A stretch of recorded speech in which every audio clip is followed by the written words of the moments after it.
नमस्कार। Chief justice Shri N V. Ramana ji, justice U Lalit ji, कानून मंत्री Shri Kiran Rijiju ji, justice D Y. Chandrachud ji, attorney general Shri K Venugopal ji, supreme court bar association के अध्यक्ष श्रीमान विकास सिंह जी और देश के न्याय व्यवस्था से जुड़े देवियों और सज्जनों, आज सुबह मैं विधायिका और कार्यपालिका के साथियों के साथ था और अब न्यायपालिका से जुड़े आप सभी विद्वानों के बीच में हूं। हम सभी की अलग अलग भूमिकाएं, अलग अलग जिम्मेदारियां और काम करने के तरीके भी अलग अलग हो सकते हैं, लेकिन हमारी आस्था, हमारी प्रेरणा, हमारी ऊर्जा का स्रोत एक ही है, हमारा संविधान। मुझे खुशी है कि आज हमारी ये सामूहिक भावना संविधान दिवस पर इस आयोजन के रूप में व्यक्त हो रही है। हमारे संवैधानिक संकल्पों को मजबूत कर रही है। इस कार्य से जुड़े सभी लोग अभिनंदन के अधिकारी हैं। माननीय, आजादी के लिए जीने मरने वाले लोगों ने जो सपने देखे थे, उन सपनों के प्रकाश में और हजारों साल की भारत की महान परंपरा को संजोए हुए हमारे संविधान निर्माताओं ने हमें संविधान दिया। सैकड़ों वर्षों की गुलामी ने भारत को अनेक मुसीबतों में झोंक दिया था। किसी युग में सोने की चिड़िया कहा जाने वाला भारत गरीबी, भूखमरी, बीमारी से जूझ रहा था। इस पृष्ठभूमि में देश को आगे बढ़ाने में संविधान हमेशा हमारी मदद करता रहा है, लेकिन आज दुनिया के अन्य देशों की तुलना में देखें तो जो देश भारत के करीब करीब साथ ही आजाद हुए, वो आज हमसे काफी आगे है। यानी अभी बहुत कुछ किया जाना बाकी है। हमें मिलकर लक्ष्य तक पहुंचना है। हम सभी जानते हैं, हमारे संविधान में इंक्लूजन पर कितना जोर दिया गया है, लेकिन ये भी सच्चाई रही है कि आजादी के इतने दशकों बाद भी बड़ी संख्या में देश के लोग एक्सक्लूजन को भोगने के लिए मजबूर रहे हैं। वो करोड़ों लोग जिनके घरों में शौचालय तक नहीं था, वो करोड़ों लोग जो बिजली के अभाव में अंधेरे में अपनी जिंदगी बिता रहे थे, वो करोड़ों लोग जीवन का सबसे बड़ा संघर्ष घर के लिए थोड़ा सा पानी जुटाना था। उनकी तकलीफ, उनका दर्द समझकर उनका जीवन आसान बनाने के लिए खुद को खपा देना मैं संविधान का असली सम्मान मानता हूं। और इसलिए आज मुझे संतोष है कि देश में संविधान की इस मूल भावना के अनुरूप एक्सक्लूजन को इंक्लूजन में बदलने का भगीरथ अभियान तेजी से चल रहा है। और इसका जो सबसे बड़ा लाभ क्या हुआ है, ये भी हमें समझना होगा। जिन 2 करोड़ से अधिक गरीबों को आज अपना पक्का घर मिला है, जिन 8 करोड़ से अधिक गरीब परिवारों को उज्ज्वला योजना के तहत मुफ्त गैस कनेक्शन मिला है, जिन 50 करोड़ से अधिक गरीबों को बड़े से बड़े अस्पताल में 5 लाख रुपए तक का मुफ्त इलाज सुनिश्चित हुआ है, जिन करोड़ों गरीबों की पहली बार बीमा और पेंशन जैसी बुनियादी सुविधाएं मिली है, उन गरीबों के जीवन की बहुत बड़ी चिंता कम हुई है। ये योजनाएं उनके लिए बड़ा संबल बनी है। इसी कोरोना काल में पिछले कई महीनों से 80 करोड़ से अधिक लोगों को मुफ्त अनाज सुनिश्चित किया जा रहा है। प्रधानमंत्री गरीब कल्याण अन्न योजना पर सरकार 2,60,000 करोड़ रुपए से अधिक खर्च करके गरीबों को मुफ्त अनाज दे रही है। अभी कल ही हमने इस योजना को अगले वर्ष मार्च महीने तक के लिए बढ़ा दिया है। हमारे जो डायरेक्टिव प्रिंसिपल्स हैं वो कहते हैं citizens, man and women equally have the right to an adequate means of livelihood. वो इसी भावना का ही तो प्रतिबिंब है। आप सभी ये मानेंगे कि जब देश का सामान्य मानवी, देश का गरीब विकास की मुख्य धारा से जुड़ता है, जब उसे इक्वलिटी और इक्वल अपॉर्चुनिटी मिलती है, तो उसकी दुनिया पूरी तरह बदल जाती है। जब रेहड़ी, ठेले, पटरी वाले भी बैंक क्रेडिट की व्यवस्था से जुड़ता है, तो उसको राष्ट्र निर्माण में भागीदारी का एहसास होता है। जब दिव्यांगों को उनको ध्यान में रखते हुए पब्लिक प्लेसेस, पब्लिक ट्रांसपोर्ट और दूसरी सुविधाओं का निर्माण होता है, जब उन्हें आजादी के 70 साल बाद पहली बार कॉमन साइन लैंग्वेज मिलती है, तो उनमें आत्मविश्वास जगता है। जब ट्रांसजेंडर को कानूनी संरक्षण मिलता है, ट्रांसजेंडर को पद्म पुरस्कार मिलते हैं, तो उनकी भी समाज पर, संविधान पर आस्था और मजबूत होती है। जब 3 तलाक जैसी कुरीति के विरुद्ध कड़ा कानून बनता है, तो उन बहन बेटियों का संविधान पर भरोसा और सशक्त होता है, जो हर तरह से नाउम्मीद हो चुकी थी।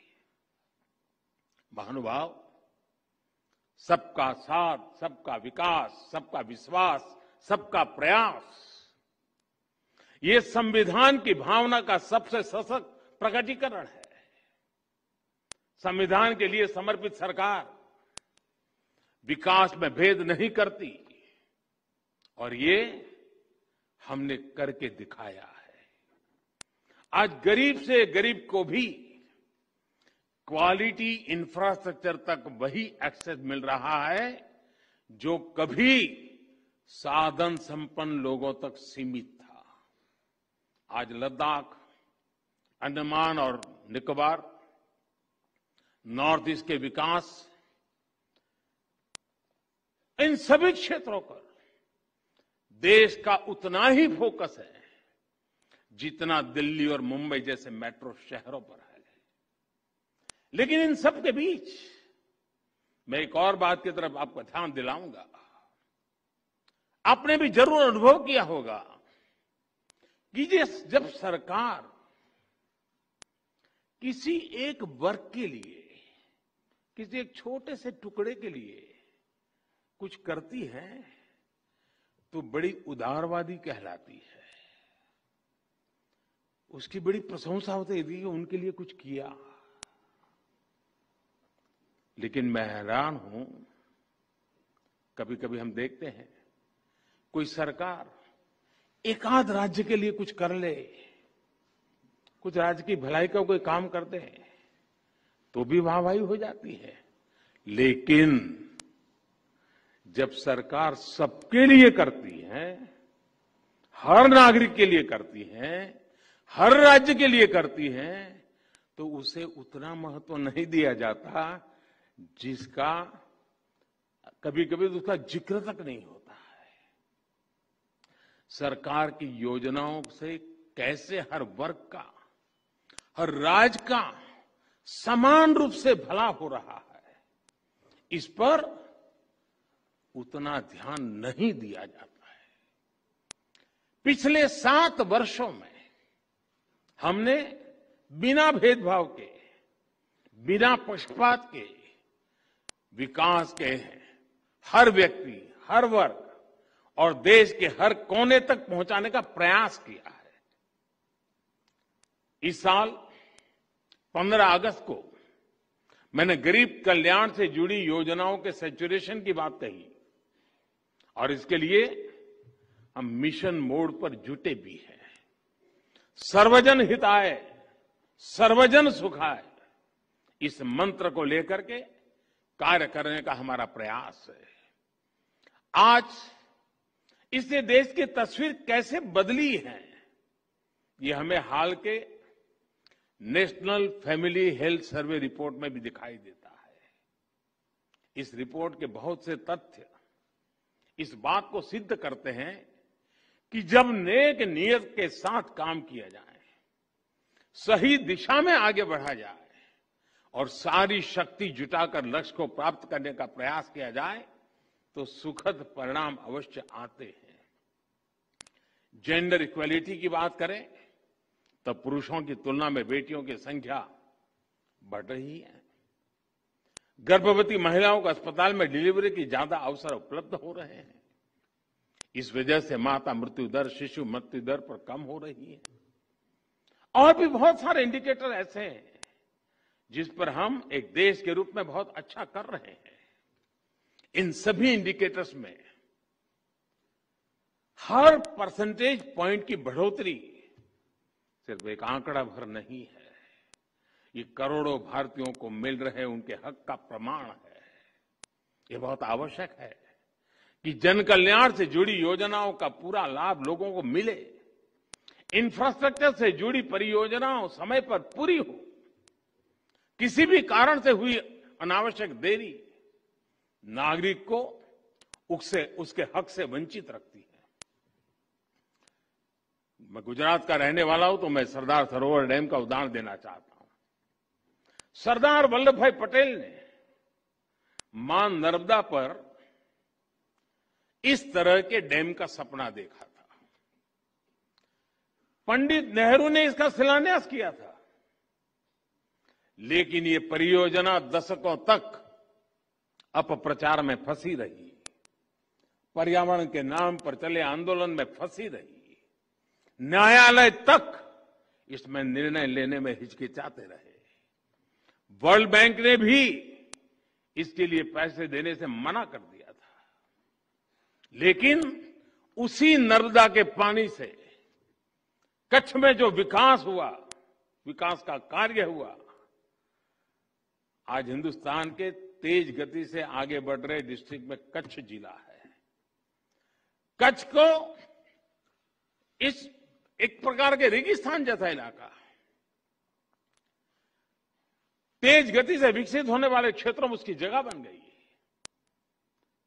कभी रेगिस्तान के रूप में जाने जाने वाला कच्छ, पलायन के लिए पहचान जाने वाला कच्छ, आज एग्रो एक्सपोर्ट की वजह से अपनी पहचान बना रहा है। इससे बड़ा ग्रीन अवार्ड और क्या हो सकता है? माननीय भारत के लिए और विश्व के अनेक देशों के लिए, हमारी अनेक पीढ़ियों के लिए उपनिवेशवाद, कॉलोनियलिज्म, उपनिवेशवाद की बेड़ियों में जकड़े हुए जीना एक मजबूरी थी। भारत की आजादी के समय से पूरे विश्व में एक पोस्ट कॉलोनियल कालखंड की शुरुआत हुई। अनेकों देश आजाद हुए। आज पूरे विश्व में कोई भी ऐसा देश नहीं है जो प्रकट रूप से किसी अन्य देश के उपनिवेश के रूप में एग्जिस्ट करता है। लेकिन इसका मतलब यह नहीं है कि उपनिवेशवादी मानसिकता, कॉलोनियल माइंडसेट समाप्त हो गया है। हम देख रहे हैं कि हम मानसिकता अनेक विकृतियों को जन्म दे रही है। इसका सबसे स्पष्ट उदाहरण हमें विकासशील देशों की विकास यात्राओं में आ रही बाधाओं में दिखाई देता है। जिन साधनों से, जिन मार्गों पर चलते हुए विकसित विश्व आज के मुकाम पर पहुंचा है, आज वही साधन, वही मार्ग विकासशील देशों के लिए बंद करने के लिए प्रयास किए जाते हैं। पिछले दशकों में इसके लिए अलग अलग प्रकार की शब्दावली का जाल रचाया जाता है, लेकिन उद्देश्य एक ही रहा है, विकासशील देशों की प्रगति को रोकना।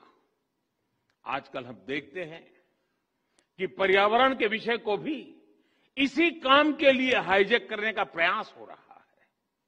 कुछ सप्ताह पहले हमने COP26 समिट में इसका जीवंत उदाहरण देखा है। अगर एब्सोल्यूट क्यूमुलेटिव एमिशंस की बात करें तो विकसित देशों ने मिलकर 1850 से अब तक, 1815 से अब तक भारत से 15 गुना अधिक उत्सर्जन किया है। अगर हम पर कैपिटा बेसिस की बात करें तो भी विकसित देशों ने भारत के मुकाबले 15 गुना अधिक उत्सर्जन किया है। अमेरिका और यूरोपीय संघ ने मिलकर भारत की तुलना में 11 गुना अधिक एब्सोल्यूट क्यूमुलेटिव एमिशन किया है। इसमें भी पर कैपिटा बेसिस को आधार बनाए तो अमेरिका और यूरोपीय संघ ने भारत की तुलना में 20 गुना अधिक उत्सर्जन किया है। फिर भी आज, और हमें गर्व है, भारत जिसकी सभ्यता और संस्कृति में ही प्रकृति के साथ जीने की प्रवृत्ति है, जहां पत्थरों में, पेड़ों में, प्रकृति के कण कण में, जहां पौधे में भी परमात्मा देखा जाता है, उसका स्वरूप देखा जाता है, जहां धरती को मां के रूप में पूजा जाता है, उस भारत को पर्यावरण संरक्षण के उपदेश सुनाए जाते हैं। और हमारे लिए ये मूल्य सिर्फ किताबी नहीं है, किताबी बातें नहीं है। आज भारत में लायन, टाइगर, डॉल्फिन आदि की संख्या और अनेक प्रकार की बायोडायवर्सिटी के मानकों में लगातार सुधार हो रहा है। भारत में वन क्षेत्र बढ़ रहा है। भारत में डिग्रेडेड लैंड का सुधार हो रहा है। गाड़ियों के ईंधन के मानकों को हमने स्वेच्छा से बढ़ाया है। हर प्रकार की रिन्यूएबल एनर्जी, उस क्षेत्र में हम विश्व के अग्रणी देशों में हैं। और पेरिस समझौते के लक्ष्यों को समय से पहले प्राप्त करने की ओर अग्रसर अगर कोई है तो एकमात्र हिंदुस्तान है। G20 देशों के समूह में अच्छे से अच्छा काम करने वाला कोई देश है, दुनिया ने माना है, वो हिंदुस्तान है। और फिर भी ऐसे भारत पर पर्यावरण के नाम पर भांति भांति के दबाव बनाए जाते हैं। यह सब उपनिवेशवाद मानसिकता का ही परिणाम है।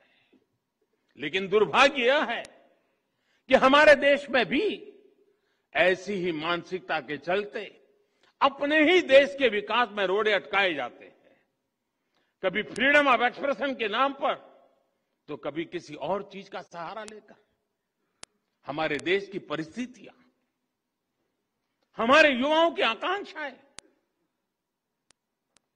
सपनों को बिना जाने समझे बहुत सी बार दूसरे देशों के बेंचमार्क पर भारत को तोलने का प्रयास होता है और इसकी आड़ में विकास के रास्ते बंद करने की कोशिश होती है। इसका नुकसान ये जो करते हैं ऐसे लोगों को भुगतना नहीं पड़ता है। इसका नुकसान भुगतना पड़ता है उस मां को जिसका बच्चा बिजली प्लांट स्थापित न होने के कारण पढ़ नहीं पाता। इसका नुकसान भुगतना पड़ता है उस पिता को जो रुके हुए सड़क प्रोजेक्ट के कारण अपनी संतान को समय पर अस्पताल नहीं पहुंचा पाता। इसका नुकसान भुगतना पड़ता है उस मध्यम वर्गीय परिवार को जिसके लिए आधुनिक जीवन की सुविधाएं पर्यावरण के नाम पर उसकी आमदनी से बाहर पहुंचा दी गई। इस कॉलोनियल माइंडसेट की वजह से भारत जैसे देश में, विकास के लिए प्रयास कर रहे देश में करोड़ों आशाएं टूटती हैं, आकांक्षाएं दम तोड़ती है। आजादी के आंदोलन में जो संकल्प शक्ति पैदा हुई उसे और अधिक मजबूत करने में ये कॉलोनियल माइंडसेट बहुत बड़ी बाधा है। हमें इसे दूर करना ही होगा और इसके लिए हमारी सबसे बड़ी शक्ति, हमारा सबसे बड़ा प्रेरणा स्रोत हमारा संविधान ही है। माननीय सरकार और न्यायपालिका दोनों का ही जन्म संविधान की कोख से हुआ है, इसलिए दोनों ही जुड़वा संतानें हैं। संविधान की वजह से ही ये दोनों अस्तित्व में आए हैं। इसलिए व्यापक दृष्टिकोण से देखें तो अलग अलग होने के बाद भी दोनों एक दूसरे के पूरक है। हमारे यहां शास्त्रों में भी कहा गया है, ऐक्यम बलम सामंजस्य, ऐक्यम बलम समाजस्य, ऐक्यम बलम समाजस्य तत् अभावे से दुर्बल तस्मात् ऐक्यम प्रशंसन्ति दृढ़म राष्ट्र हितैषणी। अर्थात किसी समाज की, देश की ताकत उसकी एकता और एकजुट प्रयासों में होती है। इसलिए जो मजबूत राष्ट्र के हितैषी होते हैं वो एकता की प्रशंसा करते हैं, उस पर जोर देते हैं। राष्ट्र के हितों को सर्वोपरि रखते हुए ही यही एकता देश की हर संस्था के प्रयासों में होनी चाहिए।